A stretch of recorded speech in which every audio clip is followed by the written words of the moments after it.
देखो बेटा, next question है पहले का दूसरा, क्वेश्चन नंबर फर्स्ट का दूसरा है और एक्सरसाइज चल रही है हमारी 5.3।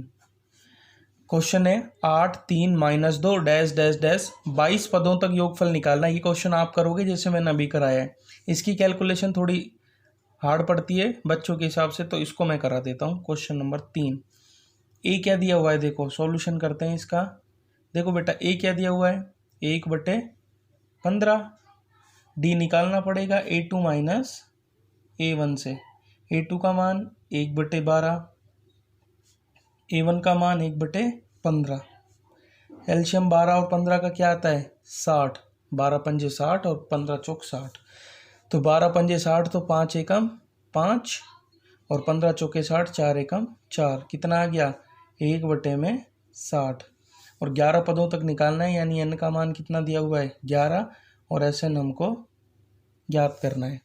ठीक है भाई, क्या ज्ञात करना है, एस एन का मान हमको निकालना है। ठीक है, मैं लगाता हूँ फॉर्मूला। चूँकि एस एन बराबर n/2 2a plus n-1 into D. N का मान कितना है, 11, तो 11/2।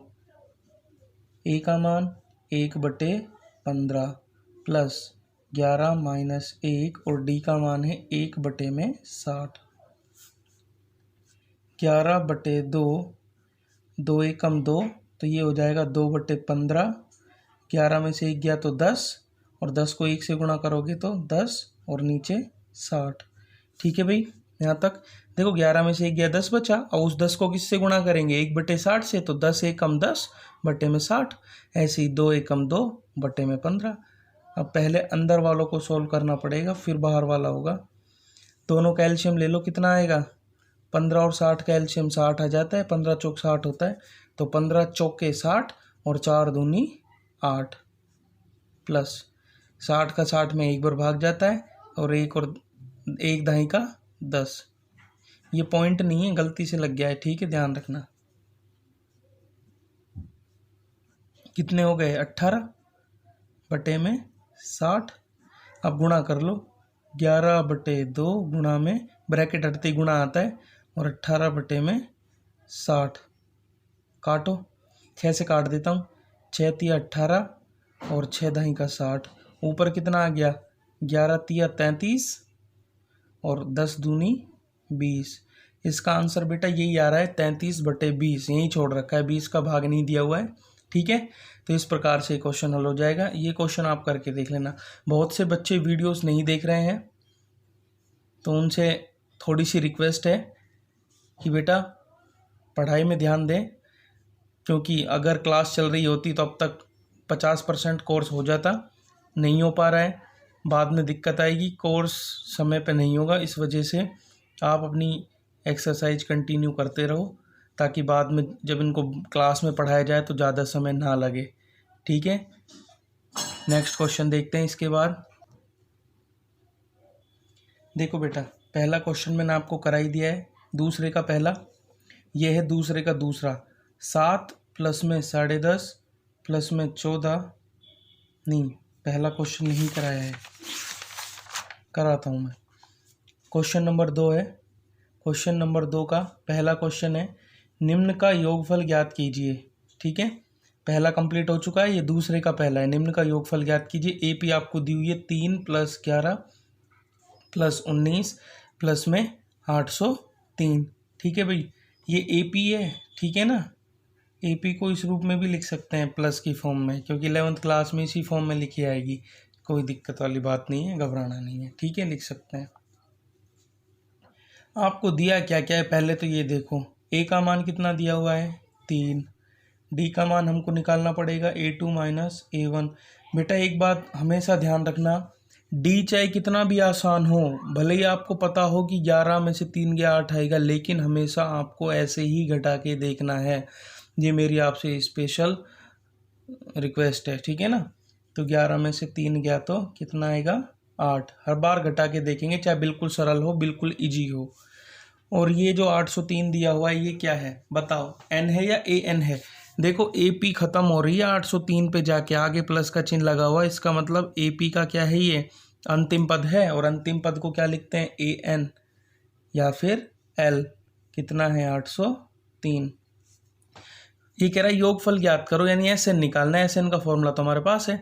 मैंने आपसे ही कहा था जब तक एन नहीं होगा तब तक दोनों फॉर्मूले में से कोई सा भी फॉर्मूला हम नहीं लगा सकते, क्योंकि दोनों फॉर्मूलों में ए और एन आता है। अब एन तो अपने पास है ही नहीं, तो पहले हम निकालेंगे एन और उसके बाद हम निकालेंगे एस एन। तो अब आपको यहाँ एन निकालने के लिए ए एन वाला फॉर्मूला लगाना पड़ेगा, A plus N minus 1 into D. A N का मान आपके पास है 803, ए का मान आपके पास है 3, एन का मान नहीं है और डी का मान है 8।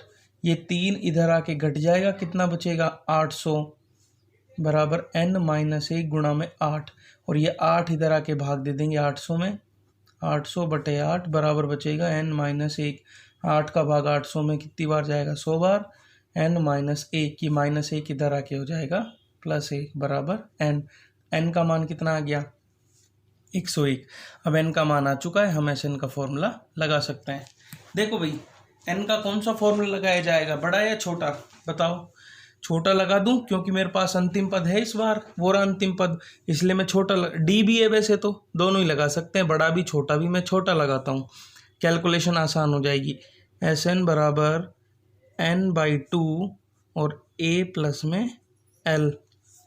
तो बेटा एस एन बराबर एन का मान आया 101 बटे में 2, ए का मान कितना आया 3 और अंतिम पद कितना है 803। ठीक है, ये हो जाएगा 101 बटे में 2 गुणा में, इनको जोड़ लो कितना हो गया 806। 2 से काट देते हैं 806 को, 800 का आधा 4, 400 और 6 का आधा 3, तो ये हो जाएगा 403। अपने पास बचा 101 गुणा 403, इनको गुणा करते हैं, 403 एकम 403, तो ये हो जाएगा भाई 03 और 401 3 एकम 403 और हासिल का 4 407। ये आपका आंसर हो जाएगा 40,703। ठीक है भाई, इस प्रकार से ये सवाल होगा। पहले एन निकालना पड़ेगा, उसके बाद में क्या निकालना पड़ेगा एस एन। ठीक है, जब तक एन नहीं होगा तब तक एस एन नहीं निकलेगा। पहले का दूसरे का पहला मैंने आपको करवा दिया है, दूसरे का दूसरा देखो ये रहा 7 प्लस में 10.5 प्लस में 14 प्लस में डैश डैश डैश प्लस में 84। ये क्वेश्चन आपको खुद करना है, प्रैक्टिस के लिए है। ठीक है ना, खुद करना है और करके रखना है। सारे क्वेश्चन मैं चेक करूँगा जब भी स्कूल लगेगा तब। ठीक है, नेक्स्ट क्वेश्चन है तीसरा, क्वेश्चन नंबर 3। इसी का तीसरा नहीं, अलग से है तीसरा। समांतर श्रेणी 9, 17, 25 और डैश डैश डैश के कितने पद लिए जाएं ताकि उनका योग 636 हो। बहुत ज़्यादा अच्छा सवाल है बेटा, ठीक है ना, और मेरा फेवरेट क्वेश्चन है ये, और अच्छा क्वेश्चन भी है, ध्यान से देखना। बहुत अच्छा सवाल है, इसकी कैलकुलेशन भी अच्छी होगी। सॉल्यूशन मेरा फेवरेट सवाल है, ये बता देता हूँ आपको। समांतर श्रेणी 9, 17, 25 एपी हमको दी हुई है। देखो सवाल में 9, 17 और 25 और डैश डैश डैश। देखो ये तो है समांतर श्रेणी 9, 17, 25 के कितने पद लिए जाएं। कितने पद यानी किसका मान पूछ रहा है, साफ साफ एन का मान पूछ रहा है, ताकि उनका योग कितना हो 636। इसने हमको योग दिया हुआ है 636, यानी एस एन का मान दिया है, और कितने पद लें यानी एन का मान ये पूछ रहा है। जो जो चीज़ आपको दी हुई है लिखो। ए का मान कितना है 9, डी का मान A2 माइनस A1, 17 माइनस 9 कितना आ गया 8। ठीक है भाई, और एस एन भी इसने हमको दिया हुआ है 636, और ये हमसे कह रहा है कि भाई साहब एन का मान बताइए क्या होगा। देखो बेटा, ना तो यहाँ पे मेरे पास एन है और ना ही यहाँ पे मेरे पास ए एन है तो मैं ए एन वाला फॉर्मूला तो लगा नहीं सकता, क्योंकि दो दो चीज़ें गायब है। फॉर्मूला तब लगता है जब एक चीज़ गायब हो। मैं एस एन का बड़ा फॉर्मूला लगाता हूँ। देखो एस एन बराबर N by 2 2a plus N minus 1 into इस वाले 2 से ये वाला 2 नहीं कटेगा, ध्यान रखना, क्योंकि ये 2 इस पूरे ब्रैकेट से गुणा हो रहा है, जबकि पूरे ब्रैकेट में 2 पद हैं, एक ये है और एक ये है, प्लस है बीच में, इसलिए ये 2 से 2 नहीं कटेगा, कहीं गलती से काट दो। देखो इस फॉर्मूले में 4 चीज़ें हैं, SN, N, A और D। ये फॉर्मूला मैंने इसलिए लगाया क्योंकि 4 चीज़ों में से 3 चीज़ें मेरे पास है। बेटा इस प्रश्नावली में एक ही बात ध्यान रखना, AN वाले फॉर्मूले में भी 4 चीज़ें ही होती है, जिस फॉर्मूले की सबसे ज़्यादा चीज़ें आपके पास है वही फॉर्मूला लगता है। क्लियर आ रही है बात समझ में? AN वाला इसलिए नहीं लगा सकते क्योंकि ना तो AN है और ना ही A है, SN लगा सकता हूँ मैं। लगाओ, SN का मान कितना है 636 बराबर, N का मान पता नहीं है, चलने दो, 2A प्लस A का मान तो है हमारे पास 9 है, तो भाई गड़बड़ हो गई, चलो यहाँ लिख देता हूँ 2 गुणा में 9 प्लस N का मान फिर से नहीं है और D का मान हमारे पास है 8।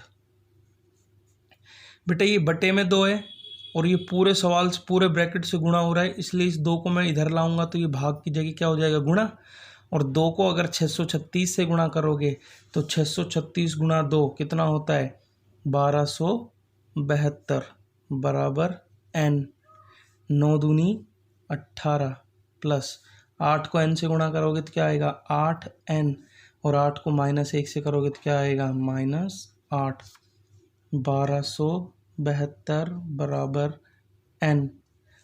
देखो 8N है, यूं का यूं रहेगा, 18 में से 8 गया तो कितना बचेगा 10, 1272 बराबर N को 8N से गुणा करेंगे तो कितना आएगा 8N², N को 10 से गुणा करोगे तो कितना आएगा 10N।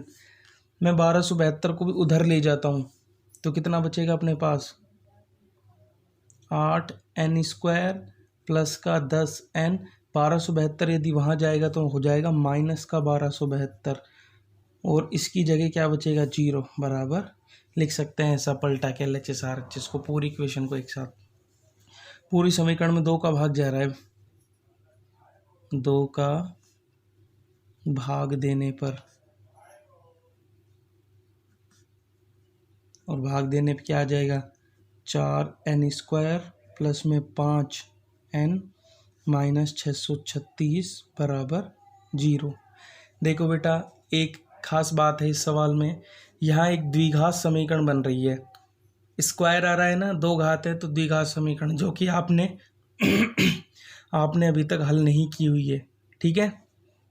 ये हमारी 10th क्लास की बुक में जो तीसरी प्रश्नावली है उसमें ये आता है द्विघात समीकरण को सॉल्व करना। ये तीसरी प्रश्नावली जब पढ़ाई जाएगी तब आपको बताया जाएगा, फिलहाल मैं इतना सा बता देता हूँ। ऐसे क्वेश्चन हमने 9th क्लास में भी थोड़े बहुत सॉल्व किए थे, गुणनखंड नहीं किए थे क्या, मैं आपको याद दिलाता हूँ, 3x² माइनस 4x प्लस 5, इस प्रकार के गुणनखंड हमने किए थे, बीच वाले पद के टुकड़े किए थे ताकि जोड़ने घटाने पे बीच वाला पद आ जाए और गुणा करने पर ये दोनों आ जाए। सही कह रहा हूँ या नहीं कह रहा हूँ? ठीक है भाई, कि ये वही काम यहाँ करना है। 636 को यदि मैं 4 से गुणा करता हूँ तो ये आएगा 2544, 2544, ठीक है। और बीच में है 5N, 5 के ऐसे टुकड़े करो कि गुणा करने पे तो आए 2544 और जोड़ने और घटाने पे आए 5, तो आपको टाइम लग जाएगा। मैं सीधे ही आपको बता देता हूँ इनके टुकड़े, इसके टुकड़े होंगे बेटा 53 और साथ में 48, ठीक है। ये होते कैसे हैं ये मैं आपको बताऊंगा। इस प्रश्नावली में 5वीं में केवल ऐसे 2 ही सवाल हैं, तीसरी प्रश्नावली में हमको सिर्फ यही काम करना है, ऐसे ही सारे सवाल आएंगे पूरी प्रश्नावली में। वहाँ मैं आपको इसके 4 तरीके बताऊंगा कैसे टुकड़े होते हैं, गुणनखंड विधि से, पूर्ण वर्ग विधि से, श्रीधराचार्य से, वज्र गुणन विधि से, ठीक है भाई। 3 विधियाँ अपने पास है। फिलहाल ये ध्यान रखो, मैंने सीधे ही टुकड़े कर दिए, देखो करके देखते हैं। 53N में से यदि 48N घटा दिए जाएँ तो कितना आ जाएगा 5N आ जाएगा, बिल्कुल आ जाएगा। और यदि 53 और 48 को गुणा करूं तो आ जाएगा 2544, ठीक है ना, करके देख लेना आप। अब इन दोनों में से कुछ कॉमन आ रहा है क्या? नहीं आ रहा, इसलिए इन 2 में से कॉमन लेंगे और इन 2 में से कॉमन लेंगे। इनमें से कॉमन आ रहा है n, यहाँ क्या बचेगा 4n, यहाँ क्या बच जाएगा प्लस का 53। यहाँ पे देखो -48 और -636, बचना क्या चाहिए 4n प्लस 53, यहाँ पे भी बचना चाहिए, बराबर 0 है। तो 12 चौक 48, -12 कॉमन आ रहा है दोनों में से, 12 चौक 48 और 12 का भाग इसमें भी जाता है। अब दोनों में से ब्रैकेट कॉमन आ रहा है 4n प्लस 53, यहाँ से क्या बचा n और यहाँ से क्या बचा -12, बराबर। घबराने की आवश्यकता नहीं है। यहाँ के बाद ये टुकड़े कैसे होते हैं ये मैं आपको बेटा जब प्रश्नावली पढ़ाऊंगा तभी बता पाऊंगा ढंग से। फिलहाल मैंने कर दिए हैं, इन दोनों में से कॉमन लिया, इन दोनों में से कॉमन लिया -12, फिर इन दोनों में से ब्रैकेट कॉमन आया, यहाँ से बचा n और यहाँ से बचा -12। कहीं सोचो समझ नहीं आ रहा है, ये बाद में आपको बताया जाएगा, ठीक है। अब एक बार तो इसके बराबर 0 रख लेते हैं, 4n प्लस 53 बराबर 0। इन दोनों को गुणा करने पे 0 आ रहा है, एक बार इसके बराबर 0 रखेंगे और एक बार n-12 के बराबर 0 रखेंगे। 53 अगर उधर जाएगा तो क्या हो जाएगा -53, और n का मान यदि आपको चाहिए तो 4 बटे में चला जाएगा, -53 बटे में 4। इधर से सोल्व करते हैं, -12 उधर जाएगा तो प्लस का 12 हो जाएगा। n का मान माइनस में हो सकता है क्या, नहीं हो सकता, इसलिए n का मान इस सवाल के लिए क्या होगा 12। सवाल हमसे कह रहा था कितने पद लिए जाएं ताकि योगफल 636 हो, हम क्या कहेंगे 12 पद लिए जाएं, तब जाके क्या होगा योगफल 636 होगा, ठीक है। इसका एक और क्वेश्चन है वो करवाते हैं, ठीक है भाई, नेक्स्ट वीडियो में भेजूंगा मैं, तब तक के लिए आपको सिर्फ इतना ही पढ़ना है, ठीक है। ओके बाय, पढ़ जरूर लेना।